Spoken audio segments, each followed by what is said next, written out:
Hello दोस्तों, नमस्कार। जितने भी भाई बहन हमको देख रहे हैं सभी को प्रणाम अजय यादव का।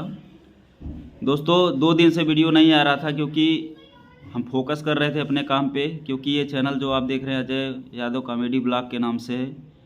और जिस काम के लिए चैनल है उस काम के ऊपर फोकस करने का दिमाग ले जा रहे थे, लेकिन कुछ चीज़ें ऐसी आ जाती है कि फिर से वापस उस मुद्दे पे बात करना ज़रूरी हो जाता है।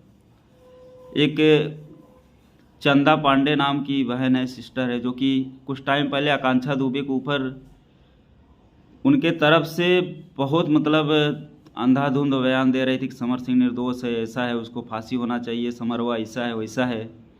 लेकिन अचानक मैंने अभी आज यूट्यूब खोला तो देखा उसमें पूरी तरह से सब बातें उल्टी। वो बोल रही हैं कि समर सिंह जो है फंसाए जा रहे हैं, आकांक्षा दुबे की माँ पैसे भी बिक गई हैं, उनको पैसा दे के खरीद लिया गया है और समर सिंह को फंसाने के लिए केवल एक दिमाग लगाया जा रहा है तरीका। तो उसमें बार बार ये बोल रही हैं वो कि आकांक्षा दुबे ये कोई तो पेपर था उस पर साइन कराने के लिए उनकी माँ को बोला जाता है, वो साइन नहीं करती हैं। सच सच का अड्डा ऐसा कुछ चैनल का नाम है, आप उस पर देखेंगे तो पूरा इंटरव्यू उनको आपको मिलेगा, उस पर क्या क्या वो बोली है। और पूरी तरह से अब समर सिंह को निर्दोष बता रही है, जो कि वही चंदा पांडे थी।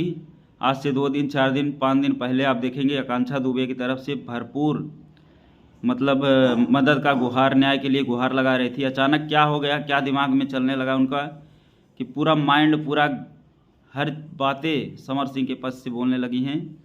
आप इंटरव्यू देखेंगे सच का अड्डा, उस पर पूरी तरह से पूरा फुल इंटरव्यू अपना वो दी है, पूरा समर सिंह के निर्दोष ठहराने और उनको सही साबित बताने के पक्ष में पूरी बातें कर रही हैं। तो चंदा पांडे नाम की जो बहन है, उनसे आप लोग भी शायद आप लोगों से भी सवाल है और मेरा भी सवाल ये है कि अगर समर सिंह निर्दोष है, वो गलत नहीं है, तो फिर वो भागे भागे फिर क्यों रहे थे वो वहाँ? अगर कहीं से पकड़े गए हैं, पुलिस उनको पकड़ी, वो लाइव भी नहीं आए, सब बातें आप जानते हुए सबसे बड़ा अहम मुद्दा ये है कि जो वीडियो वायरल हो रहा है जिसमें आकांक्षा दुबे समर सिंह का नाम ले रही हैं, अगर आकांक्षा दुबे को मारने के पीछे किसी और का हाथ बता रही हो आप, उसमें समर सिंह का हाथ नहीं है, उसमें मधु दुबे को पैसे खरीद लिया गया है समर सिंह को फंसाने के लिए, तो क्या जो आकांक्षा दुबे उस वीडियो में बोल रही है अगर हमारे मौत का जिम्मेदार कोई है तो वो सिर्फ समर सिंह है? क्या वो भी पैसे खरीद ली गई हैं, वो भी बुलवाई जा रही हैं? क्या वो आसमान से आकर जो ऐसा बोल रही हैं? तो अभी सब बातें धीरे धीरे, अब मैंने पहले भी मेरे को ऐसा लग रहा था कि धीरे धीरे सब बातें करने वाले जो आकांक्षा दुबे की तरफ से थे, अब धीरे धीरे वो मुड़ रहे हैं, मैं भी ऐसा देख रहा हूँ। 2 दिन 4 दिन रोना, इसके बाद फिर से वही समर सिंह, वही चटुआगिरी, वही सब कुछ करना तो दिखाई दे रहा है। बाकी आप लोगों का क्या राय है कमेंट में ज़रूर बताइए। वीडियो अच्छा लगे तो लाइक, मेरे चैनल को सब्सक्राइब करना ना भूलिएगा। मिलते हैं नेक्स्ट वीडियो में, धन्यवाद।